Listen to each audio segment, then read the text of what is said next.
Hello travelers! Naghahanap ba kayo ng maganda at tahimik na lugar na may private pool, air-conditioned rooms, may malakas na wifi at karaoke?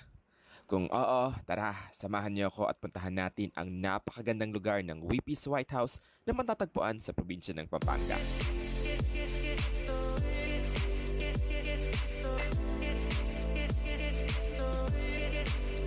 Mas kilala sa White House Resort, ito ay isang private resort na matatagpuan sa bayan ng Arayat sa Pampanga. Over an hour drive lang ito from Metro Manila.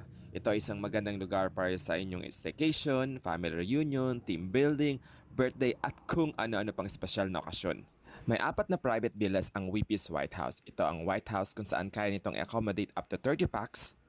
Ang Yorkshire na kayang accommodate up to 20 packs.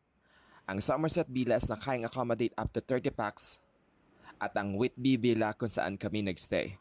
Kaya naman itong i-accommodate up to 20 packs.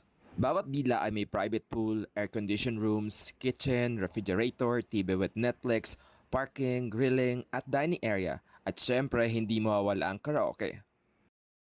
Pwedeng magluto sa resort kasi pwede silang mag-provide ng gas stove, rice cooker, mga kaldero, water dispenser, at kung ano-ano pa. Make sure to coordinate with them bago pumunta sa resort. Ang maganda dito, napapalibutan ang buong lugar ng mga puno at halaman. Ang sarap maglakad-lakad dito, sobrang nakaka-relax. Senior at kids friendly ang resort. Nag-offer din pala sila ng PWD at senior discount. At syempre, pet friendly ang resort. Make sure lang na naka-diaper ito at all times. At di pwede sa pool area. Huwag din kalimutang magdala ng sarili ninyong towel at toiletries. Magkano ba magstay dito sa Whippy's White House? For as low as 8,500 pesos, good for 10 packs, makakapag-stay na kayo dito sa maganda at nakaka-relax na resort. So if you do the math, nasa 850 pesos per packs lang.